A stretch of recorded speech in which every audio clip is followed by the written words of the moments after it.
Doctor Bhimrao Ambedkar द्वारा रचित भारत का संविधान दुनिया का सबसे बड़ा लिखित संविधान है। यह अपनी लेखन व चित्रकला के लिए भी प्रसिद्ध है। इसके 22 भागों में प्रत्येक भाग के प्रथम पृष्ठ को एक शानदार चित्र से तथा सभी अन्य पृष्ठों को खूबसूरत बॉर्डर से सजाया गया है। ये चित्र भारतीय इतिहास, सभ्यता एवं संस्कृति को दर्शाते हैं। संविधान के इस पहलू का इस प्रकार का अध्ययन शायद ही पहले कभी किया गया हो। मुझे पूरा विश्वास है कि इस डॉक्यूमेंट्री से आप सभी को ज्ञानवर्धक और रोचक तथ्यों की जानकारी मिलेगी। बहुत बहुत शुभकामनाएं। धन्यवाद।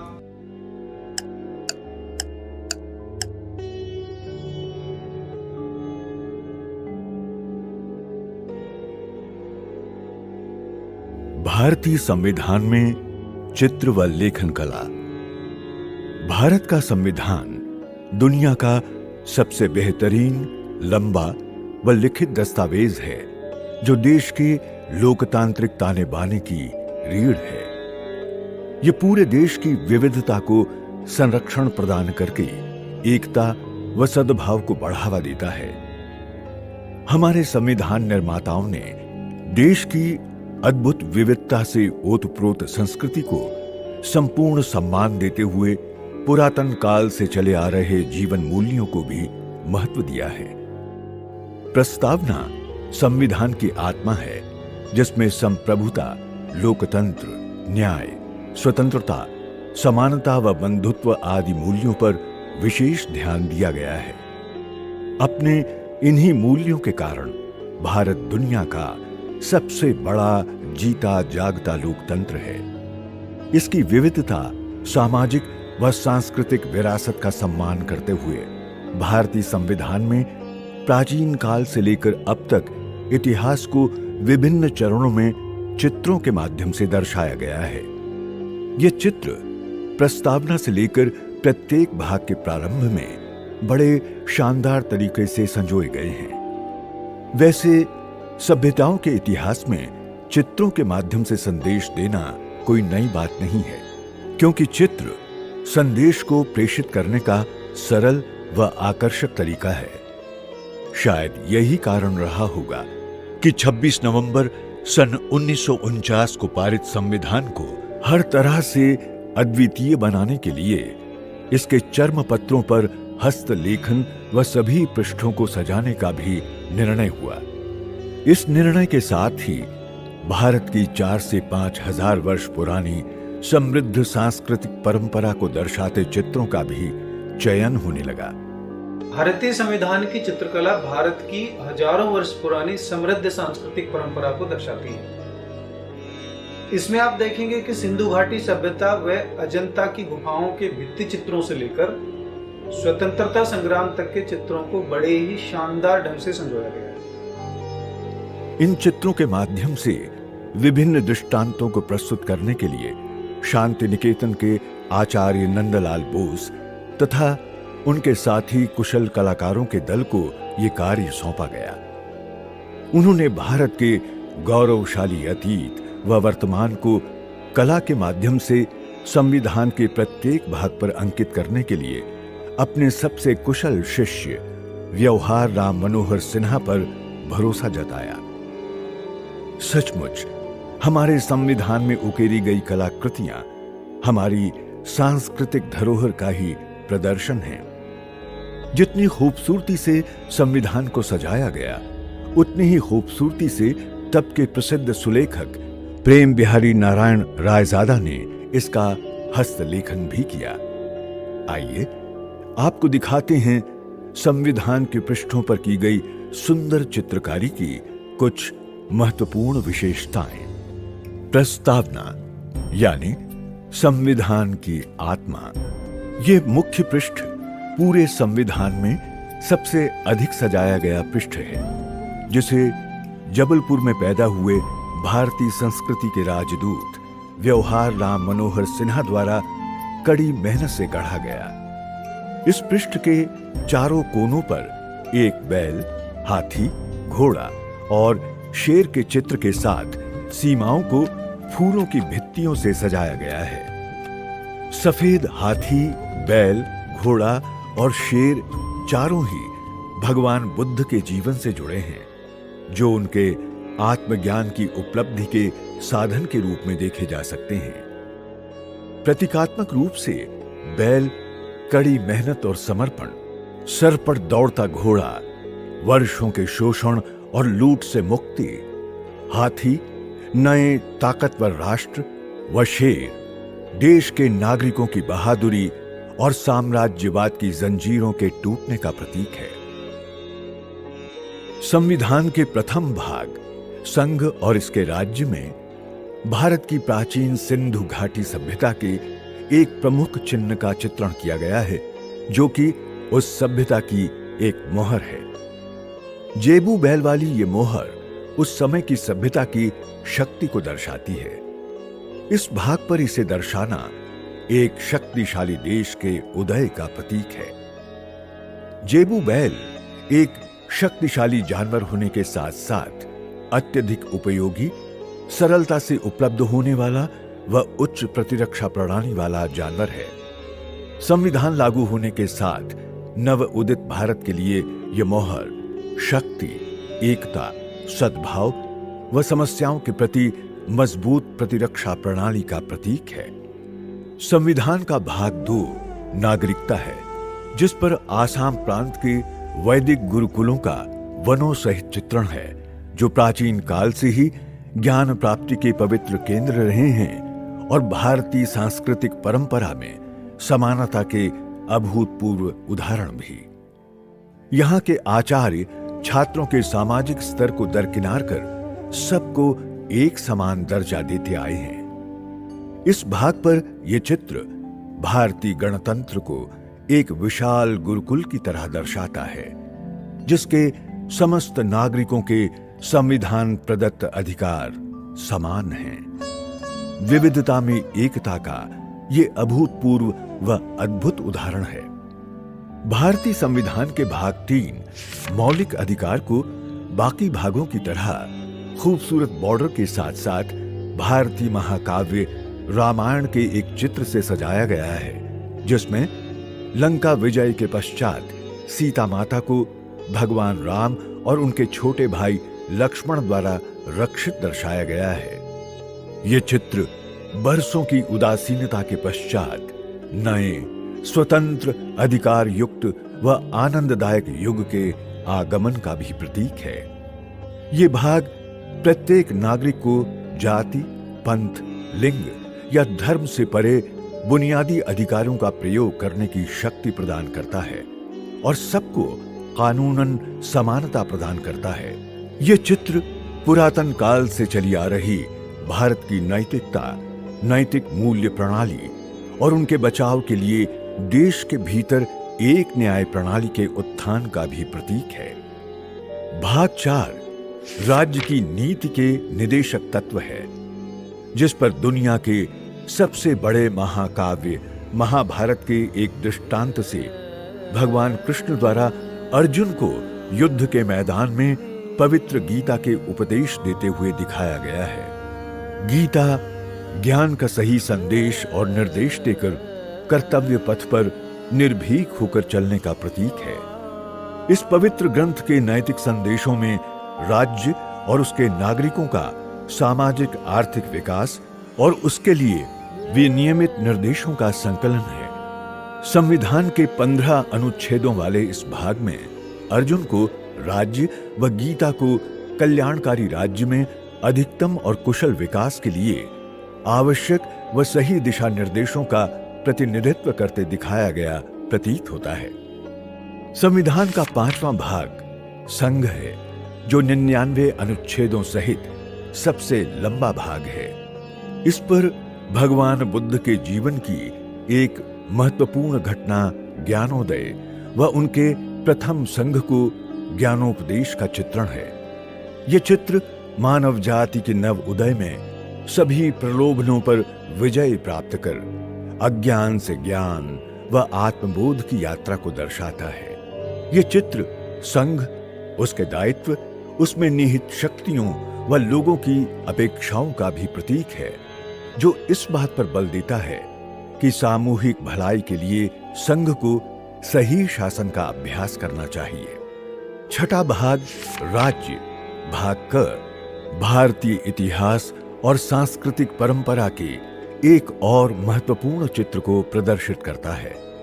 भगवान महावीर जैन धर्म के संस्थापक, 24वें तीर्थंकर और पार्श्वनाथ के आध्यात्मिक उत्तराधिकारी हैं। उनका ये चित्र सांसारिक मोह का त्याग, तपस्या, आध्यात्मिक जागृति, ज्ञान, अहिंसा और सर्वज्ञता के माध्यम से शरीर में व्याप्त वासनाओं व इसके अंगों पर नियंत्रण करके मानव को पीड़ा मुक्त कर मोक्ष प्राप्ति का प्रतीक है।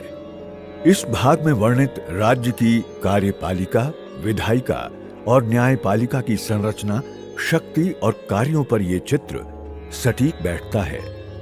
7वें भाग में पहली अनुसूची के भाग ख के राज्य और वे रियासतें शामिल थीं जिनको राष्ट्रपति द्वारा नियुक्त राज प्रमुखों द्वारा शासित किया गया था। इस भाग को 7वें संविधान संशोधन अधिनियम 1956 की धारा 29 और अनुसूची द्वारा निरस्त कर दिया गया। भाग 7 में सम्राट अशोक द्वारा बौद्ध धर्म के विचारों और सिद्धांतों को फैलाने का दृश्य दर्शाया गया है। सम्राट अशोक ने अपने गुरु चाणक्य के कुशल परामर्श से आज के ईरान से लेकर पूरे भारतीय उपमहाद्वीप तक एक विशाल साम्राज्य पर शासन किया। कलिंग युद्ध के परिणाम स्वरूप होने वाले दुख और हृदय परिवर्तन के कारण उन्होंने अपनी समस्त सांसारिक संपत्ति को त्याग दिया और स्वयं को बौद्ध धर्म को समर्पित कर दिया। ये रियासतों को युद्ध और विनाश से मुक्त किए जाने का प्रतीक है, जिसमें सम्राट ने राज प्रमुखों का प्रतिनिधित्व किया। भारतीय संविधान के भाग 8 संघ राज्य क्षेत्र में गुप्तकालीन कला और इसके कालांतर में विकास के चित्र शामिल हैं। गुप्त काल को आमतौर पर सभी प्रमुख धार्मिक समूहों के लिए उत्तर भारतीय कला का शिखर व स्वर्ण युग माना जाता है।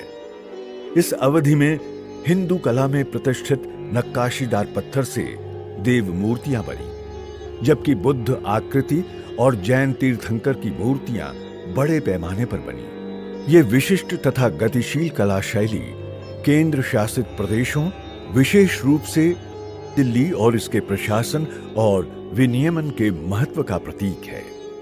भारतीय संविधान का भाग 9 पंचायत, नगरपालिकाएं व सहकारी सोसाइटियां में महान सम्राट विक्रमादित्य के दरबार के दृश्य का चित्रण किया गया है, जिसमें नृत्य करती हुई नर्तकियों के चारों ओर राजाओं का घेरा है। यह चित्र कलात्मक दृष्टि से अत्यंत श्रेष्ठ है। इसके साथ साथ हाथ में धनुष बाण लिए सीमाओं पर जटिल योद्धा की मोहर भी है। सम्राट विक्रमादित्य अपनी उदारता, साहस और विद्वानों के संरक्षण के लिए जाने जाते थे। यह चित्र उनके शासनकाल की अदालत की खुशहाल स्थिति को दर्शाता है। नवरत्न या 9 रत्न सम्राट के दरबार में 9 असाधारण विद्वानों का एक समूह था, जिसमें बुद्धिमानी भरे निर्णय लेने की अद्भुत क्षमता थी। विक्रमादित्य के शासनकाल में पंचायत और नगरपालिका को अति समृद्ध कर दिया गया था। इसलिए भाग 9 में यह चित्र राज्य, राजा, पंचायत, नगरपालिका व नगर निकाय की समृद्धि का प्रतीक है। भारतीय संविधान के भाग 10 में अनुसूचित और जनजातीय क्षेत्र है, जिस पर गुप्तकालीन नालंदा विश्वविद्यालय की मोहर चित्रित की गई है। मोहर पर देवनागरी लिपि में नालंदा विश्वविद्यालय लिखा हुआ है, जो दुनिया के सबसे प्राचीन विश्वविद्यालयों तथा श्रद्धेय बौद्ध मठ में से एक है। प्राचीन मगध राज्य में यह शिक्षा का एक प्रसिद्ध, प्रतिष्ठित व महत्वपूर्ण केंद्र था, जिसने भारत को एक महान शक्ति के रूप में उभारने के लिए अपना योगदान दिया। नालंदा विश्वविद्यालय जन कल्याण के लिए जाना जाता था, जिसमें दुनिया भर के छात्रों ने देश की सांस्कृतिक रूप से समृद्ध स्वदेशी जनजातियों को न केवल एकजुट किया, बल्कि उनके लिए कल्याणकारी योजनाएं भी बनाई। ये चित्र शिक्षा व कारगर योजना के माध्यम से सामाजिक आर्थिक रूप से पिछड़े लोगों के सशक्तिकरण का प्रतीक है। भाग 11 संघ और राज्यों के बीच संबंध है, जिसमें मध्यकालीन भारत के उड़ीसा राज्य की मूर्ति कला को जगह दी गई है। इस चित्र में 2 पुरुषों को एक भारी सजावट वाले घोड़े के बगल में देखा जा सकता है, जिनमें से एक व्यक्ति घोड़े के पास एक तीर के साथ खड़ा है तथा दूसरा धनुष पकड़े हुए घोड़े के चरणों में दिखाया गया है। तीनों के चेहरे पर प्रशंसा के भाव हैं। यहां दोनों व्यक्ति राज्य और संघ के प्रतीक हैं तथा घोड़ा राष्ट्र का प्रतीक है।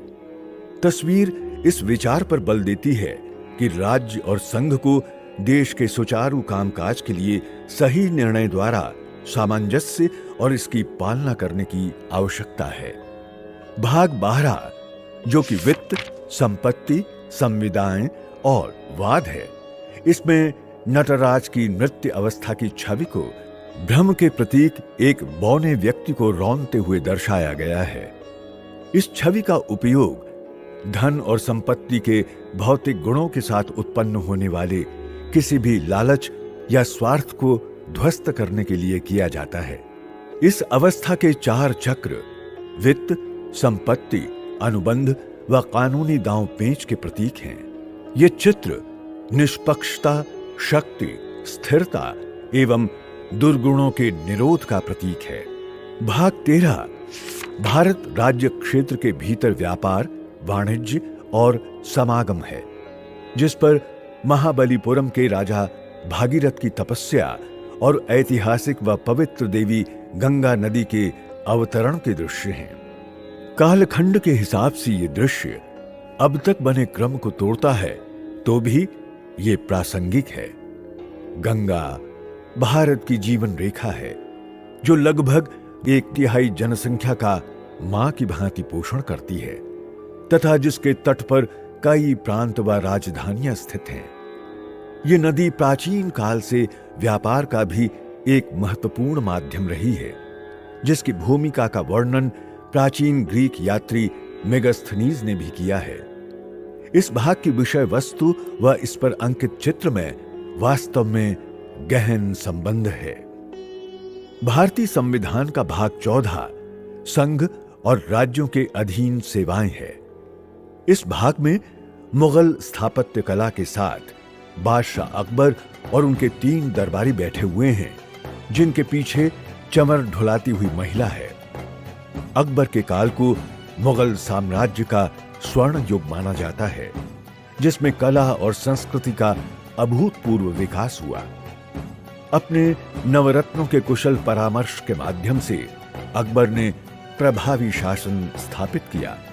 उनका उत्कृष्ट साम्राज्य राज्य के अधिकारियों और श्रमिकों की सक्षम सेवा, नैतिकता, कर्तव्यपरायणता, सामाजिक एकता व सुशासन से राष्ट्रहित का प्रतीक है।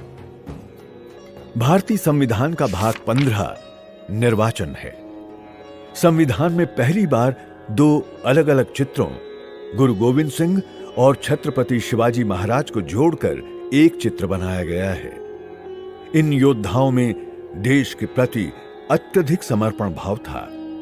नागरिकों ने उन्हें प्रत्यक्ष चुनाव के माध्यम से अपना प्रतिनिधि बनाया था। उनकी अत्याचार के विरुद्ध नेतृत्व क्षमता, लोकहित के फैसले और असाधारण साहस के कारण उनके बलिदान के सैकड़ों वर्ष बाद भी उन्हें सम्मानित आदर्श व्यक्तित्व के रूप में देखा जाता है। दोनों ही योद्धा संकट के समय में सही निर्णय व नागरिकों की भलाई के लिए काम आने वाले प्रतिनिधि के प्रतीक हैं। भारतीय संविधान का भाग 16 कुछ वर्गों के संबंध में विशेष उपबंध है। इसमें टाइगर ऑफ मैसूर, टीपू सुल्तान और झांसी की रानी लक्ष्मीबाई की तस्वीरें हैं। दोनों ही योद्धाओं ने साम्राज्यवादियों के फांसीवादी शासन के खिलाफ लड़ाई लड़ी और देश को शोषण से बचाने के लिए अपना जीवन कुर्बान कर दिया। उनके अनुकरणीय जीवन और जन उपयोगी विद्रोही तेवरों ने ब्रिटिश शासन की नींव तक हिला दी थी। ये चित्र वर्षों तक शोषण व भेदभाव के शिकार वर्गों के हितों के लिए बलिदान का प्रतीक है। टीपू सुल्तान और रानी लक्ष्मीबाई के बलिदान पीड़ित व सामाजिक रूप से पिछड़े वर्गों के अधिकारों और हितों की रक्षा के प्रतीक है। भारतीय संविधान के भाग 17 राजभाषा में महात्मा गांधी और उनके दांडी मार्च का चित्रण है। गांधी जी का दांडी मार्च अंग्रेजों की भेदभावपूर्ण नीतियों के खिलाफ सविनय अवज्ञा आंदोलन को शुरू करने का सबसे अच्छा साधन रहा। यह आंदोलन राष्ट्रवाद व राष्ट्रीय एकता के लिए अत्यंत उपयोगी सिद्ध हुआ। इस आंदोलन की तरह ही हमारी राष्ट्रभाषा भी सभी देशवासियों की भावनाओं से जुड़ी है और संपूर्ण राष्ट्र को एक सूत्र में पिरोए रखती है। गांधी जी ने भी अपने लेखन के माध्यम से राष्ट्रभाषा व स्वदेशी भारतीय भाषाओं के प्रति अपना सम्मान प्रकट किया। यह चित्र मजबूत विचार और राष्ट्रीय एकता का प्रतीक है। भारतीय संविधान का भाग 18 आपात उपबंध है, जिस पर महात्मा गांधी व दीनबंधु एंड्रयूज के नोआखाली के दंगा प्रभावित क्षेत्रों का दौरा करने का चित्रण है। इस चित्र में एक हिंदू महिला गांधी जी को तिलक लगा रही है और कुछ मुस्लिम पुरुष खड़े हैं। ये दंगे भारत की आजादी के लगभग 1 साल पहले बंगाल के चटगांव डिवीजन में हुए। गांधी जी शांति और सांप्रदायिक सद्भाव को बहाल करने के लिए 4 महीने के लिए नोआखाली में रहे। यह चित्र उन आवश्यक कदमों का प्रतीक है जो आपात स्थितियों में देश की सुरक्षा व संप्रभुता की रक्षा के लिए उठाए जाने चाहिए। भारतीय संविधान का भाग 19 प्रकीर्ण है, जिसमें भारतीय स्वतंत्रता आंदोलन के प्रमुख नेता सुभाष चंद्र बोस को अन्य देशभक्तों का मार्गदर्शन करते हुए व आजाद हिंद फौज का सैल्यूट लेते हुए दर्शाया गया है। इस चित्र पर अंग्रेजी भाषा में लिखा हुआ है कि इस पवित्र युद्ध में उनकी फौज राष्ट्रपिता महात्मा गांधी का आशीर्वाद मांगती है। उन्हें मातृभूमि से अत्यधिक प्रेम था और उन्होंने ब्रिटिश सेनाओं को पराजित करने के लिए अन्य देशों से भी समर्थन प्राप्त किया। यह चित्र किसी योजना को साकार रूप देने के लिए विविध प्रकार के उपलब्ध साधनों को जुटाने, उनके प्रयोग व अन्य देशभक्तों के साथ साथ राष्ट्रपति, राज्यपालों, राज प्रमुखों और तत्कालीन रियासतों के शासकों के संरक्षण और सुरक्षा का प्रतीक है। भारतीय संविधान के भाग 20 संविधान संशोधन पर हिमालय के उतंग शिखर दर्शाए गए हैं, जो कि भारतीय संस्कृति और सभ्यता की ऊंचाई, दृढ़ता, विस्तार, कोमलता, स्वच्छता, विविधता व पवित्रता के प्रतिबिंब हैं। हिमालय भारत की रक्षार्थ बहादुर सिपाही की भांति अटिक खड़ा है। संविधान के संशोधन वाले भाग पर इसका चित्रण जन उपयोगी धाराओं की गतिशीलता व मूल ढांचे की दृढ़ता व विस्तार को दर्शाता है। हिमालय और संविधान दोनों ही भारत के विशाल गौरव हैं। यह चित्र अमर कवि जयशंकर प्रसाद की देशभक्तिपूर्ण कविता में वर्णित मनोभावों को व्यक्त करता है, जिसमें कहा गया है, हिमाद्रि तुंग श्रृंग से प्रबुद्ध शुद्ध भारती, स्वयं प्रभा समुज्ज्वला स्वतंत्रता पुकारती। अमर्त्य वीर पुत्र हो, दृढ़ प्रतिज्ञ सोच लो, प्रशस्त पुण्य पंथ है, बढ़े चलो बढ़े चलो। भारतीय संविधान का भाग 21 अस्थायी, संक्रमणकालीन और विशेष उपबंध है, जिसमें रेगिस्तान में ऊंट की पीठ पर यात्रा करने वाले लोगों के काफिले का चित्रण है। भारत के राज्यों में जलवायु भिन्नता के कारण अस्थायी प्रवास होते हैं। मौसम के संक्रमण काल में इस प्रकार के प्रवास विपरीत परिस्थितियों का आसानी से मुकाबला करने हेतु किए जाते हैं। इस भाग में कुछ राज्यों को प्रदान किए गए अस्थायी संक्रमणकालीन व विशेष उपबंध के साथ ये चित्र प्रासंगिक है। 22वां व अंतिम भाग, संक्षिप्त नाम प्रारंभ, हिंदी में प्राधिकृत पाठ और निरसन है। इसमें समुद्री जहाज व लहरों का चित्रण है जो हमारे गौरवशाली सामुद्रिक विस्तार और हमारी यात्राओं का प्रतीक है। किसी समय भारत बर्मा यानी आज के म्यांमार, इंडोनेशिया, मलय जैसे द्वीपों पर अपना अधिकार रखता था। यह चित्र इस बात का भी प्रतीक है कि आतताइयों और आक्रांताओं द्वारा पैदा की गई विभिन्न प्रकार की विपरीत लहरों के बीच फंसने के बाद भी भारत माता का जहाज एकता और सद्भाव की अपने चिर परिचित शक्ति के साथ अविचलित खड़ा रहा।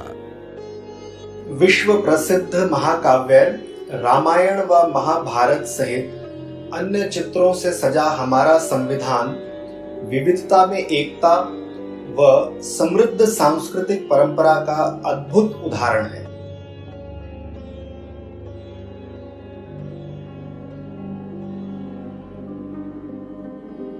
शानदार चित्रों व खूबसूरत बॉर्डर के अलावा भारतीय संविधान की एक महत्वपूर्ण विशेषता यह भी है कि ये हस्तलिखित है तथा इसका सुलेख अपने आप में लेखन कला का बेहतरीन उदाहरण है।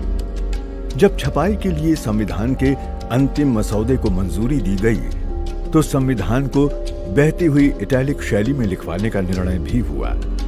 दुनिया का सबसे बड़ा संविधान होने के नाते पूरे संविधान को कलमबद्ध करना एक कठिन कार्य था, परंतु तत्कालीन प्रसिद्ध सुलेखक प्रेम बिहारी नारायण रायजादा, जो दिल्ली विश्वविद्यालय के सेंट स्टीफेंस कॉलेज से स्नातक थे और पारंपरिक सुलेखाकारों के परिवार से थे, उनसे संपर्क किया गया तो उन्होंने इस कठिन कार्य के लिए हाँ कह दी। हमारे संविधान का सुलेखन प्रेम बिहारी नारायण रायजादा साहब ने बहती हुई इटैलिक शैली में कड़ी मेहनत से पूर्ण किया, जिसने इसे एक सुंदर दस्तावेज बना दिया।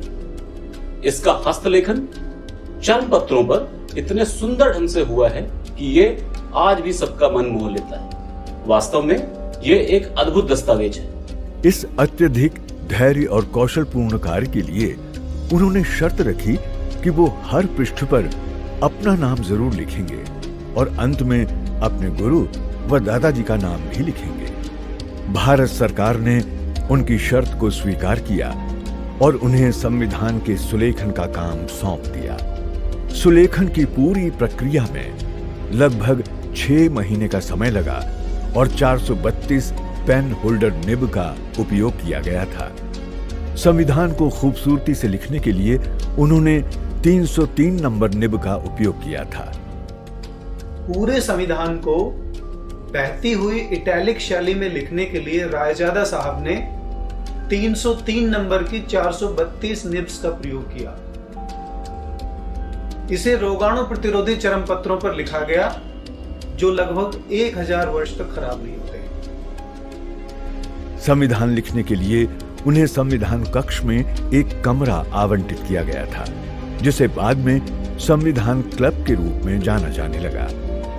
हस्तलिखित संविधान पर संविधान सभा के सदस्यों ने 24 जनवरी सन 1950 को हस्ताक्षर किए थे, जहां प्रथम हस्ताक्षर भारत के पहले राष्ट्रपति डॉक्टर राजेंद्र प्रसाद के, जबकि अंतिम फिरोज गांधी के थे।